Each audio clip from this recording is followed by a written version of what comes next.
Hey guys and what's up. So क्या हाल चाल है तुम सबके। आई होप कि जैसे भी हो बहुत सही हो। तो आज की जो स्टोरी है वो होगी पुष्कर की। तो thank you so much Pushkar for sharing your experience. और अगर तुम्हारे पास भी कुछ ऐसा हॉरर एक्सपीरियंस है जो कि तुम चाहते हो कि पूरी ऑडियंस सुने, जो कि मैं सुनाऊँ और मेरी पूरी ऑडियंस सुने, तो तुम अपना एक्सपीरियंस आके मुझसे शेयर कर सकते हो। ये रहा मेरा इंस्टाग्राम और यहाँ पे आके तुम सब कुछ शेयर कर सकते हो। So let's start this video. Bye the वे, ये जो एक्सपीरियंस है वो पुष्कर का नहीं है, पुष्कर ने हमें बताया, बट जो ये सब चीज़ें घटित हुई थी, जिसके साथ ये सब हुआ था, वो पुष्कर का कज़न है। सो पुष्कर के जो मौसा जी है, उनके 3 चाइल्ड्स है, 2 बेटे और 1 बेटी। सो जो 2 बेटे होते हैं उनमें से एक का नाम होता है उज्जवल। तो पुष्कर गोरखपुर में रहता है, गोरखपुर जो कि उत्तर प्रदेश में है।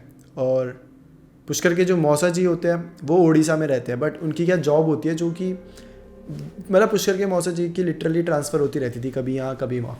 तो उन्होंने अपना परमानेंट घर नहीं लिया था, बट पुष्कर के जो मौसा जी होते हैं वो डिसाइड करते हैं कि फाइनली उन्हें एक परमानेंट घर चाहिए जहाँ पे वो परमानेंटली सेट हो सके। तो पुष्कर के जो मौसा जी होते हैं वो पुष्कर के डैड से ये सब चीज़ें मतलब डिस्कस करते हैं कि कहाँ लेना चाहिए, कौन सी अच्छी जगह होगी। तो ऐसी बातों बातों में पुष्कर के डैड बताते हैं कि तुम ऐसा क्यों नहीं करते कि जहाँ हम रह रहे हैं ये भी तो अच्छी कॉलोनी है, तुमने देखी है कि कितनी सही है, तो तुम ऐसा करो यहाँ पे एक घर ले लो और जगह भी बहुत अच्छी है। तो पुष्कर के जो मौसा जी होते हैं वो बोलते हैं हाँ यार, मतलब जगह तो सही में बहुत अच्छी है, और तो फिर ठीक है ऐसे ही करते हैं। तो फाइनल ये डिसाइड होता है कि जो पुष्कर के मौसा जी हैं वो अपना घर पुष्कर के ही कॉलोनी में बनाएंगे। और जब तक वो घर बन रहा है तब तक के लिए पुष्कर के जो डैड होते हैं वो सजेस्ट करते हैं कि पुष्कर के मौसा जी को कि पीछे वाली कॉलोनी में एक घर खाली है, तुम तब तक वो रेंट पे ले लो ताकि तुम वहाँ रह सको, ताकि तुम आ जाके मतलब देख सको, जब भी ये घर बन रहा है तो तुम खुद से देख सको।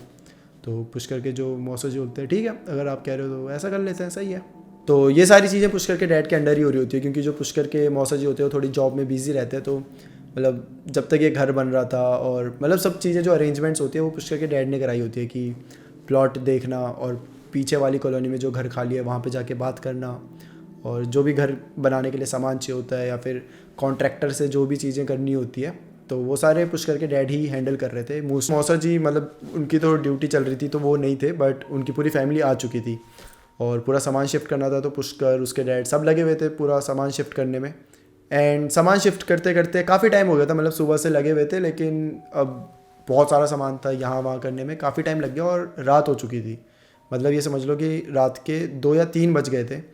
और अब पुष्कर के डैड बोलते हैं कि यार अब जितना सामान बचा है वो हम कल ही करेंगे, क्योंकि आज थक चुके हैं और तुम भी अभी सब आए हो तो रेस्ट कर लो। तो ये सब बोलते हैं हाँ ये सही है। तो पुष्कर के डैड बोलते हैं कि ऐसा करते हैं, जो मौसी जी होती है पुष्कर की और जो कज़न होती है मतलब जो बहन होती है सिस्टर, वो पुष्कर के घर में रहेंगे, और जो पुष्कर के डैड है और वो जो बाकी 2 कज़न है ये तीनों जो रेंट पे लिया हुआ है रूम उसमें रहेंगे। तो ये डिसाइड होता है। अभी थोड़ा बहुत सामान होता है तो वो भी चीज़ें चली रही होती है। तो ऐसा होता है जो पुष्कर का भाई था उज्जवल, वो अकेला उस रेंट वाले रूम में, और बाकी सारे जितने भी उसके फैमिली है, कज़न है, सारे पुष्कर के घर में है। और उसके डैड जो होते हैं पुष्कर के, वो उज्जवल को बोलते हैं कि उज्जवल तुम 2 मिनट यहाँ रुको, मैं बस वो थोड़ा बहुत सामान है वो बस वहाँ छोड़ कर आता हूँ और तुम्हारे भाई को भी लेकर आता हूँ, फिर हम चलते हैं आराम से रेस्ट कर लेंगे। तो उज्जवल बोलते हैं हाँ ठीक है मैं यहीं हूँ आप जाओ। तो पुष्कर के डैड जाते हैं अपने अपने घर में जाते हैं। तो उज्जवल अपने रूम में खड़ा है और उस टाइम ऐसा है कि रात के 2-3 बज रहे हैं और पूरे घर में अंधेरा है, मतलब लाइट नहीं है इस टाइम पे। डैड और सब लोग उसके घर में हैं एंड वो बस मतलब उसके डैड जल्दी जल्दी कर रहे हैं कि जल्दी जल्दी चलो, उज्जवल वहाँ अकेला है। तो सब कुछ अरेंजमेंट्स जल्दी जल्दी हो रही है कि अचानक से ना इन सबको उज्जवल की चिल्लाने की आवाज़ आती है बहुत ज़ोर से। तो सब सारा सामान छोड़ते हैं और भागते हुए सारे वहाँ जाते हैं, घर पे जाते हैं, देखते हैं कि उज्जवल का है, उज्जवल का है, लाइट्स ऑन करते हैं। तो देखते हैं तो उज्जवल मस्त आराम से बैठा होता है। तो वो सब आते हैं कि क्या हुआ बेटा, मतलब कुछ हुआ क्या। तो उज्जवल कहते हैं नहीं कुछ नहीं हुआ, क्यों। तो ये बोलते हैं हमने तुम्हारी आवाज़ सुनी थी और बहुत ज़ोर से तुम चिल्लाए। तो बोलते नहीं नहीं मैं नहीं चिल्लाया, आपको गलत फहमी हुई होगी, मिसअंडरस्टैंडिंग होगी, मतलब मैं तो नहीं चिल्लाया था, मैं तो यहीं तब से आराम से बैठा हुआ हूँ। तो सबको लगता है कि ठीक है, मतलब गली में कोई और चिल्ला रहा होगा, हमें ऐसा लगा होगा कि उज्जवल चिल्ला रहा है, तो ठीक है। फिर जब सब वहीं होते ही हैं तो पुष्कर, उसकी मॉम, मौसी जी और जो सिस्टर होती है वो सबको गुड नाइट बोल के चले जाती हैं। और इस रूम में अब उज्जवल है और पुष्कर के डैड है और उज्जवल का भाई है, और ये तीनों अब सोने लग रहे हैं। सो जब ये सब सोने लग रहे हैं ना तो उसके थोड़े देर में सब लोग सो जाते हैं और पुष्कर के डैड बस सो रहे हैं। तो उन्हें ना आवाज़ सुनाई देती है, उन्हें आवाज़ सुनाई देती है कि कोई तो कुछ धीरे धीरे से जैसे बोलता है ना, कि मतलब जैसे बस होंठ हिला रहा है और हल्की सी आवाज़ में कुछ बोल रहा है जो कि तुम्हें समझ भी नहीं आ रही कि क्या बोल रहा है, बट वो कुछ बोलने की कोशिश कर रहा हो। उन्हें ऐसी आवाज़ आती है तो उनकी आँख खुलती है और वो पलट के देखते हैं, तो देखते हैं जो उज्जवल होता है वैसे बैठा हुआ है और वो कुछ बोल रहा है। तो पुष्कर के डैड ऐसे उठते हैं और सुनने की कोशिश करते हैं कि वो क्या बोल रहा है। और जब वो बहुत ध्यान से सुनते हैं तो जो उन्हें सुनाई देता है वो पुष्कर के डैड को मतलब हिला देता है। वो जो उज्जवल होता है वो एक गांव का नाम बोल रहा होता है और पुष्कर का बताना है कि वो गांव गोरखपुर में ही कहीं, मतलब बहुत छोटी सी जगह थी गोरखपुर में पहले, और उस जगह को एक नाम दिया था, मतलब वो एक गांव था और उसको एक नाम दे दिया था जो कि अब नहीं है। और गोरखपुर में जो बहुत पहले से रह रहे हैं ना उस जगह में, सिर्फ उन्हें पता है उस गांव के बारे में। बाकी जो अब आ रहे हैं और जो अभी नए नए आए हैं, जो अभी नए नए वहाँ शिफ्ट हुए हैं, उन्हें कुछ नहीं पता उस गांव के बारे में। और ये बात उज्जवल के मुंह से निकलना, क्योंकि उज्जवल तो पहली बार आया है और वो तो उड़ीसा में था और उसे कोई आइडिया भी नहीं है, तो उसको ये गांव के बारे में कैसे पता चल गया और वो अभी उस गांव का नाम क्यों ले रहा है। तो ये सब सवाल पुष्कर के डैड के मन में आते हैं, बट वो सोचता है कि ठीक है कोई बात नहीं, मे बी आते वक्त कोई लोकल मिल गया होगा जिन्होंने उस गांव का बताया होगा, तो इट्स ओके। सो पुष्कर के डैड ये सब इग्नोर करके उस दिन सो जाते हैं और सुबह होती है, सब कुछ फिर वही नॉर्मल हो जाता है। तो पुष्कर के डैड पुष्कर को पूछते हैं कि बेटा तुमने बताया था क्या कुछ गांव के बारे में। तो पुष्कर बोलते हैं नहीं, मैंने तो ऐसा कुछ नहीं बताया। और बोलते ठीक है। तो थोड़ी देर बाद पुष्कर के जो डैड होते हैं वो उज्जवल से पूछते हैं कि बेटा तुमने ये जो नाम है गांव का कहाँ पे सुना है। तो उज्जवल बोलता है कि मैंने तो ये नाम कभी सुना ही नहीं है और मुझे तो पता ही नहीं ऐसा कोई गांव है। तो पुष्कर के डैड बड़े हैरान होते हैं और बोलते हैं कि किसी से सुना होगा, किसी लोकल से, या आते जाते किसी ने ऐसे बोला होगा, आपस में बात कर रहे होंगे तब तुमने सुना होगा। तो बोलता है नहीं, मुझे तो पता ही नहीं है कि ऐसा कुछ एग्जिस्ट भी करता है और मैं तो पहली बार इस गांव के बारे में सुन रहा हूँ, वो भी आपसे। तो ये काफ़ी शॉकिंग लगता है पुष्कर के डैड को कि यार ऐसा कैसे हो सकता है। बट ठीक है, पुष्कर के डैड बोलते हैं ठीक है कोई बात नहीं, जाओ काम कर लो अपना। तो ऐसे करते करते काफ़ी दिन निकल जाते हैं, इनफैक्ट महीने निकल जाते हैं और पुष्कर और उसके कज़न वहीं मतलब पूरी तरह शिफ्ट हो चुके हैं।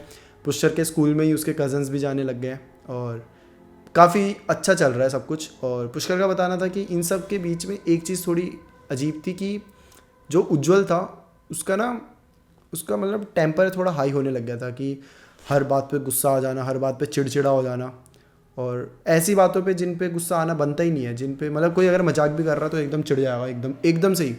अभी वो हंस रहा है, खेल रहा है इनके साथ ही, और एकदम से चिढ़ जाएगा और लड़ने लग जाएगा, या फिर एकदम ऐसे ऐसे देखने लग जाए कि जैसे मतलब कि सामने वाले ने पता नहीं क्या ही कर दिया हो। तो ये थोड़ी अजीब बातें थी जो उज्जवल के साथ हो रही थी। बट ठीक है, पुष्कर यही सोच रहा था कि हम बड़े हो रहे हैं तो शायद थोड़े चेंजेस आ रहे हो, या फिर थोड़ी लाइफ में कुछ चल रहा होता है सबके, तो कुछ कह नहीं सकते। तो यही सारी चीज़ें पुष्कर सोचता है। और उज्जवल का एक और चीज़ बहुत अजीब लगती थी सबको कि वो पंडित जी से बहुत मतलब नाराज़ रहता था। जैसे कि पंडित जी कभी भी सामने आ जाते थे उसके, तो ऐसे मतलब बहुत गुस्से में देखेगा या बहुत रूड टोन में उनसे बात करेगा, जैसे कि उसको अंदर से किसी ने पंडित के बारे में भड़का दिया हो कि भैया पंडित जी तो ढोंगी होते हैं या कुछ होता है, ऐसे करके कि उसे मतलब अलग ही गुस्सा आता था पंडित जी को देखकर। तो ये एक चीज़ थी जो सबको बड़ी अजीब लगती थी। तो एक बार क्या हो रहा होता है, पुष्कर की जो मौसी जी है उसके साथ ऐसे उज्जवल लेटा हुआ है और एकदम से फिर बैठ गया है वो, और बहुत हैवी मतलब सांसें जो होती है बहुत हैवीली ले रहा है कि तुम मतलब अगर बहुत दूर भी हो तो भी तुम्हें सुनाई दे, इतनी ज़ोर ज़ोर से वो सांसें ले रहा है और इतनी स्पीड से सांसें ले रहा है। तो जो मौसी जी होती है वो उठ जाती है और वो बोलती है कि भाई उज्जवल क्या हो गया, तो ठीक है ना, करके कि तबीयत ठीक है तेरी। तो जैसे उसे हिलाने लगते हैं कि उज्जवल क्या हुआ ऐसे, और जैसे हिलाने लगते हैं उज्जवल ऐसे करते हैं एकदम कि हाँ। तो जैसे मौसी जी का हाथ है तो उन्हें पूरा ऐसे छुड़वाने के लिए ऐसे करता है और बोलता है कि मैं उज्जवल नहीं हूँ, मेरा नाम उज्जवल नहीं है, और मैं वो हूँ जो उज्जवल को अपने साथ लेकर जाएगा। ये चीज़ें उज्जवल बोल रहा है मौसी को, और जो मौसी जी होती है वो बहुत ज़्यादा डर जाते हैं कि भाई उज्जवल को क्या हो गया, ये एकदम से ऐसी बातें क्यों कर रहा है। तो मौसी जी भागते हुए जाती है, दूसरे घर में जाती है पुष्कर के घर में, और उधर सबको बताती है कि भाई उज्जवल के साथ कुछ अजीब हो गया, आप सब चलो। तो सब भगते हुए जाते हैं। जैसे उज्जवल के घर में पहुंचते हैं और देखते हैं तो उज्जवल उस टाइम बेहोश हो गया होता है। तो उसको लेके जाते हैं, उसको थोड़ा रेस्ट करवाते हैं, पानी वानी डालते हैं, तो उज्जवल उठता है और ठीक हो जाता है। बट अब सबको ऐसा लग रहा है कि कुछ अजीब है, और एक्चुअली में इसके बाद चीज़ें बहुत अजीब होने लग गई थी। तो जो उज्जवल था वो अब बहुत ज़्यादा वायलेंट हो गया था, बहुत ज़्यादा, लाइक छोटी छोटी बात पे मारपीट कर देना। पहले तो सिर्फ चिढ़ता था, बट अब मारपीट करने में आ गया है। वो अपनी छोटी बहन को बहुत मारने लग गया था, और जो उसका बड़ा भाई था उससे भी काफ़ी मारपीट करने लग गया था। तो एक दिन ऐसे क्या होता है, उज्जवल बैठा हुआ है, उसकी बहन कुछ तो ऐसे खेल रही है, कुछ कर रही है, और उज्जवल को एकदम से गुस्सा आता है और वो फिर उसे डांटने लग जाता है, मारने लग जाता है। तो इस बार सब उसे पकड़ते हैं और बोलते हैं कि भाई क्या है, तू पागल हो गया है ये सब। तो एकदम से उज्जवल का आंसर होता है कि मतलब एकदम गुस्से में है, और एकदम वो अब रोने लग गया है, और वो बोल रहा है मम्मी मैं ये सब नहीं करना चाहता, मैं ये सब नहीं कर रहा हूँ। तो बोलते मतलब क्या मतलब है तेरा, क्या क्या बोल रहा है तू। तो वो बताता है उज्जवल कि मैं ये सब करना ही नहीं चाहता, बट कोई तो है जो मुझे दिखता है, जो मुझे बोलता है ये सब करने को, और वो मुझे हमेशा बोलता रहता है, मेरे कान में ऐसे आवाज़ें आती रहती हैं और मुझे दिखता रहता है वो। और वो जो है वो मुझे ये भी बोलता रहता है कि वो मेरे को अपने साथ लेकर चले जाएगा। तो उज्जवल बोलता है कि मैं बहुत ज़्यादा डर चुका हूँ, मुझे बचाओ, मुझे समझ नहीं आ रहा क्या हो रहा है, बट मुझे यहाँ से बाहर निकालो। तो ये सारी बातें उज्जवल की साइड से आती है, और जैसे ही आती है सब समझ जाते हैं कि ये कुछ अजीब चीज़ें शायद स्पिरिट्स ने उज्जवल पे मतलब हावी हो चुकी है, स्पिरिट्स या कुछ भी है, लेकिन ये मतलब नॉर्मल चीज़ नहीं है। तो उज्जवल की जो मॉम होती है वो और पुष्कर के जो डैड होते हैं वो ये सब चीज़ें जब देखते हैं तो वो बोलते हैं ठीक है 2 मिनट आओ डिस्कस करते हैं। तो सब आते हैं और डिस्कस करने लग जाते हैं कि अब क्या करें। तो अब क्या होता है कि उज्जवल की जो मम्मी होती है वो पूछती है कि तुझे ये सब जो बोल रहा है वो मतलब क्या बोलता है तेरे को और कैसा दिखता है। तो उज्जवल बताता है कि वो आधा जला हुआ इंसान है और उसके हाथ में कुल्हाड़ी है, और वो हमेशा मुझे ऐसे कुल्हाड़ी दिखा के बोलता है कि मैं तुझे मारे बिना नहीं जाऊँगा। और उज्जवल की मॉम बहुत शॉक होती है कि सब क्या चल रहा है भाई एकदम से। तो उज्जवल की मॉम पूछती है कि अब वो कहाँ पर है। तो उज्जवल बताता है कि अभी वो आपके पीछे खड़ा हुआ है। और ये जैसे ही उसकी मॉम सुनती है वो बहुत ज़्यादा शॉक में आ जाती है और वो बस रोने लग जाती है उस टाइम पे। उज्जवल की जो मॉम होती है तो सब उसे चुप कराते हैं कि अच्छा ठीक है कोई बात नहीं, तुम हिम्मत रखो सब सही हो जाएगा करके।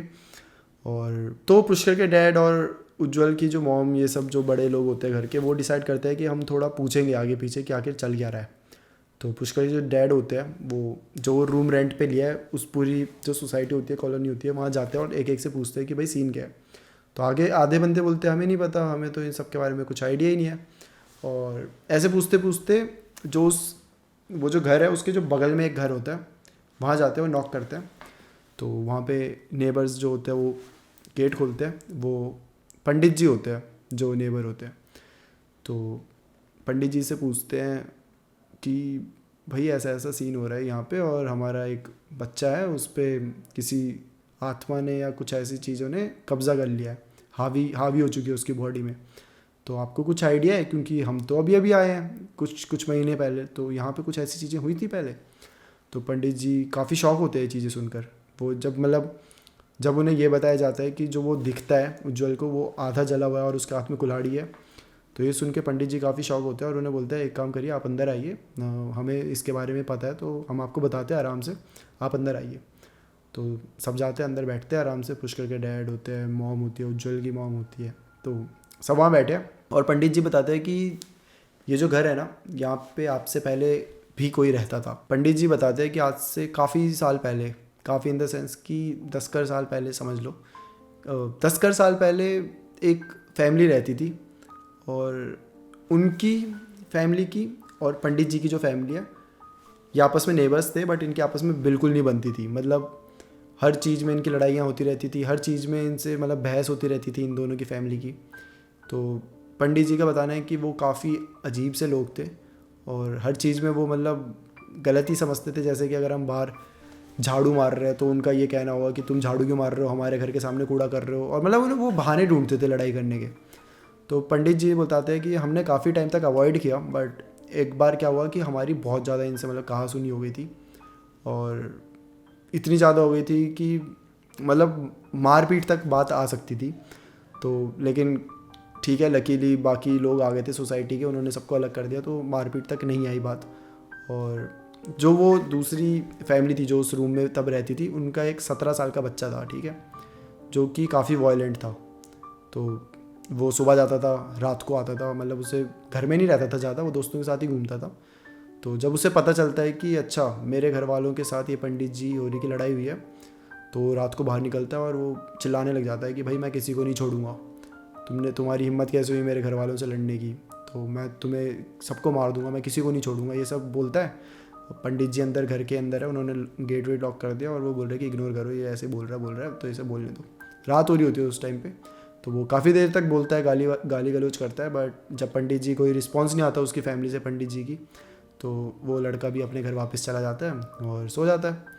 तो अगले दिन क्या करते हैं ये पंडित जी हो रही कि ना, जो साइड में छोटी सी एक दीवार होती है जिससे तुम आर पार भी देख सकते हो नेबर्स के, तो उधर ना फेंस जो होती है वो लगा देते हैं, और वो पूरे घर की जो बॉर्डर्स होते हैं उसमें फेंस लगा देते हैं ताकि कोई भी मतलब ट्रेसपास ना कर सके, कोई भी आ ना सके, क्योंकि उन्हें भी थोड़ा डर तो लगा ही होता है कि भाई अब रात को बच्चा ये सब बोल के गया, तो थोड़ा मतलब सेफ्टी कंसर्न्स रखते ही हैं सब। तो जब ये सब लगाते हैं तब फिर से इनकी लड़ाई हो जाती है घर वालों से। वो बोलते हैं कि तुम क्यों लगा रहे हो ये सब, तुमने हमें क्या समझ के रखा है। तो वो भी पंडित जी बोलते हैं भैया तुम्हारा बच्चा ऐसा ऐसा बोल के गया है, तो सामने से आता है बच्चे के बारे में कुछ नहीं बोलना, तो ऐसे ऐसे करके फिर लड़ाई हो जाती है। और इस बार काफ़ी ज़्यादा मतलब काफ़ी गंदी वाली लड़ाई हुई होती है कि अब सोसाइटी वाले भी कितनी बार आएंगे, तो सोसाइटी वाले भी ऐसा बोलते हैं कि भाई देख लो अब तुम। और जब वो ऐसा बोलते हैं तो हो जाती है हाथापाई, मतलब धक्का मुक्की उस दिन हो जाती है। बट ठीक है, ये सब हो जाता है, सब 2-3 घंटा पूरा तमाशा चलता है और फिर सब अपने अपने काम में लग जाते हैं। बट रात को जब वो बच्चा आता है और उसे ये सब पता चलता है तो उसे एकदम से बहुत गुस्सा आता है और वो कुल्हाड़ी लेके निकल जाता है इन्हें मारने के लिए। तो इनके घर में जाके मतलब वो गेट में ठक ठक ठक कर रहा है कि बाहर निकल ऐसा, और बहुत ज़्यादा ऐसे मतलब ऐसा लग रहा है कि तुम अगर बाहर जाओगे तो तुम मरोगे। वो इतना ज़्यादा गुस्सा है, वो पागल हो चुका है। ऐसा लग रहा था कि वो बहुत ज़ोर से मार रहा था, गेट में ही मार रहा था, लाते मार रहा है, कुछ मार रहा है, और कुल्हाड़ी उसके हाथ में है। और वो लिटरली मतलब ऐसा है कि उसके सर पे खून सवार है, उसके सामने कोई आ जाए तो वो बस मार दे। और ऐसे ही करते करते उसका पैर पड़ता है, जो मतलब साइड में ऐसे पानी सा होता है, पानी के ऊपर पैर पड़ता है, और वो जो पानी होता है ना उसमें एक तार आ रही होती है।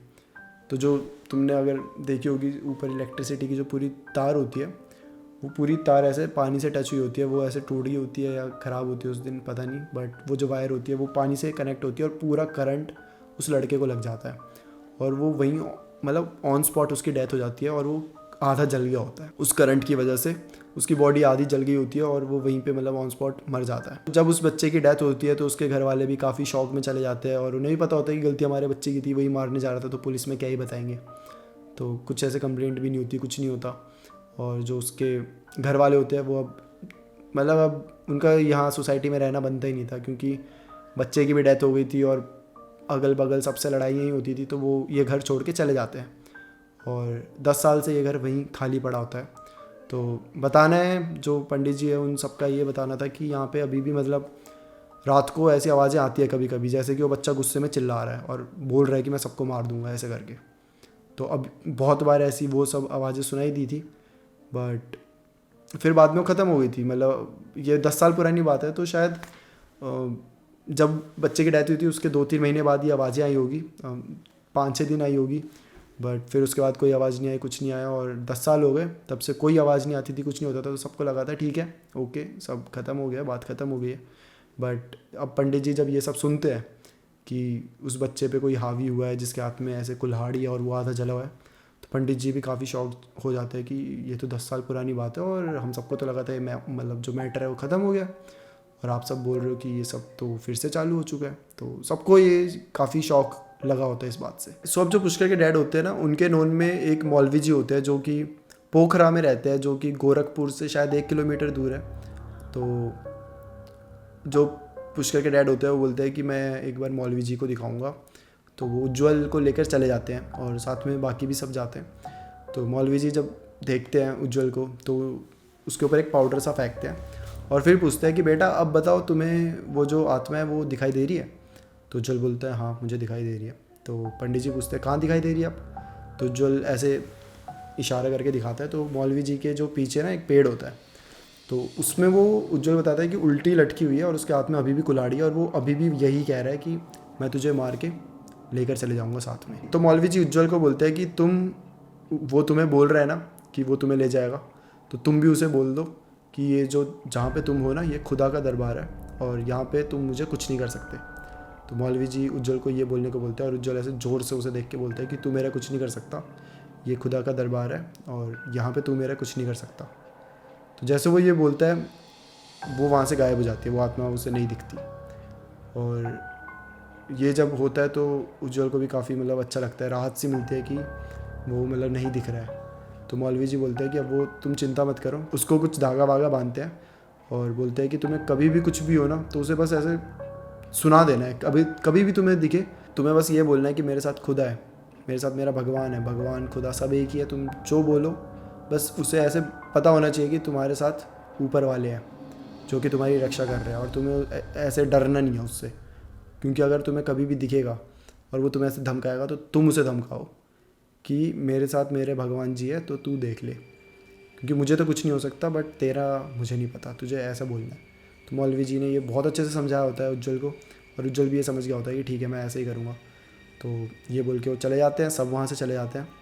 फिर 2-3 दिन और होते हैं और चौथी रात होती है जब उज्जवल एकदम ऐसे मतलब आंटी जी सो रही है, जो उज्जवल की मम्मी है वो सो रही होती है, उसके भाई बहन सब सो रहे होते हैं और उज्जवल ऐसे खड़ा होता है, जोर से चिल्लाने लग जाता है। सब खड़े होके फिर देखते हैं तो अब उज्जवल जो है वो चिल्ला तो रहा है बट वो कुछ अलग चिल्ला रहा है। पहले क्या चिल्लाता था उज्जवल कि मैं ले जाऊंगा, मैं किसी को नहीं छोड़ूंगा, मैं मार दूंगा ये ना। अब उज्जवल ज़ोर से चिल्ला रहा है, मतलब ऐसे गेट की साइड देख के कि मेरे साथ मेरा भगवान है और तुझे जो करना है तू कर, तू मेरा कुछ नहीं कर सकता क्योंकि मेरे साथ मेरा भगवान है। ऐसे चिल्लाया जा रहा है ज़ोर ज़ोर से। तो मौसी जी भी देखती है, सब देखते हैं लेकिन कोई उसे इंटरप्ट नहीं करता, बोलने देते हैं। ये सारा 5 मिनट ऐसे चलता है कि वो ऐसे गुस्से से देख रहा है उज्जवल उस गेट की साइड और बोले जा रहा है कि मेरे साथ मेरा भगवान है, मेरे साथ मेरा भगवान है, ऐसे करके। और जब 5 मिनट होते हैं, 6ठे मिनट में उज्जवल ऐसे एकदम ऐसे सांस लेता है ज़ोर से, आंखें बंद करता है और एकदम ऐसे बैठ जाता है। फिर सब आते हैं कि क्या हुआ क्या हुआ क्या हुआ ऐसे करते। तब तक पुष्कर और उसकी फैमिली भी आ गई है क्योंकि सबको सुनाई दे रहा है, सब आ गया। पंडित जी भी आ गया क्योंकि उसने बहुत ज़ोर से चिल्लाया इस बार। तो जब सब आ गए हैं, सब पूछते हैं कि क्या हुआ बेटा क्या हुआ। फिर उज्जवल बताता है कि जो उसे आत्मा दिखाई देती थी उस बच्चे की जो 17 साल का था, आधा जिसका शरीर जल गया था, वो चला गया। मैंने उसे बहुत ऐसे गुस्से से सुनाया और मैंने तब तक उसे बोलता रहा कि मेरे साथ मेरे भगवान है, जब तक उसने मतलब हार नहीं मान ली। मैं तब तक उसे ये चीज़ें बोलता गया और फाइनली वो अब चला गया और उसने बोला है कि अब वो मुझे कभी परेशान नहीं करेगा। और मतलब उज्जवल रो रहा है ये बोलते हुए कि वो चला गया है और अब वो मुझे कभी परेशान नहीं करेगा। तो उज्जवल रो रहा है, सारे मतलब खुश है, सबको लगता है कि हाँ ठीक है अगर ऐसा सब हुआ है। और उज्जवल ने काफ़ी हिम्मत दिखाई थी इस टाइम पे। मतलब तुम सोचो कि तुम्हारे सामने कोई मतलब ऐसे आधा जला सा इंसान वो कुल्हाड़ी लेके आ जाए तो तुम मतलब कैसे फेस करोगे उसे। बट उज्जवल ने काफ़ी हिम्मत दिखाई थी और उसे पूरा डराया। ऑब्वियसली भगवान जी का जब साथ हो तो ये सब हो जाता है। तो उज्जवल का बस यही बताना है कि जब भगवान जी का साथ हो तो डरना नहीं चाहिए किसी चीज़ से। बस सामने जो तुम्हारे स्पिरिट होते हैं उसे ये बताना चाहिए कि हमें कुछ नहीं हो सकता क्योंकि हमारे साथ भगवान जी है। और ये सच है क्योंकि जितना मैंने भी सुना है, मैं भी हिमाचल से हूँ और ये सारी चीज़ें बहुत होती है वहाँ पे गांव में। तो मैंने भी यही सुना है कि मतलब भगवान जी का साथ होता है देखो तुम्हारे साथ, लेकिन तुम्हें ये मानने वाली बात है अगर तुम पे कुछ चीज़ हावी हो रही है या दिखाई भी दे रही है ना, तो तुम्हें वहाँ पे डरना नहीं है। तुम्हें ना भरोसा दिखाना है भगवान पे कि हाँ भाई तुम्हारे साथ भगवान जी है और वो तुम्हारी रक्षा करेंगे। तो तुम्हें भरोसा दिखाना है, तुम्हें डरना नहीं है। यही नहीं करना कि अब मेरा क्या होगा, ये दिख गया मुझे, वो दिख गया, डरना नहीं है। हमेशा ट्रस्ट करना है अपने भगवान पे। तो यही आज की स्टोरी की सीख है कि हाँ भगवान जी भी होते हैं, अगर ये सब होता है तो भगवान भी होते हैं और भगवान पे भरोसा रखा करो, वो तुम्हारी रक्षा करते हैं। तो आई होप कि तुम्हें ये वीडियो अच्छी लगी हो, ये स्टोरी अच्छी लगी हो। So that's it for today guys. और आई होप कि तुम्हें बस ये वीडियो अच्छी लगी है। तो bye bye and take care. By the way मिलते हैं फिर किसी और टॉपिक के साथ। और फिर से एक बार अगर तुम्हें अपना एक्सपीरियंस हमसे शेयर करना है, अगर तुम चाहते हो कि तुम्हारी जो स्टोरी है मैं हमारी पूरी ऑडियंस को सुनाऊँ, तो ये रहा मेरा इंस्टाग्राम गाइज, आओ कनेक्ट करो मुझसे और बताओ अपनी स्टोरी। सो या मिलते हैं अगली वीडियो में। Bye bye and take care.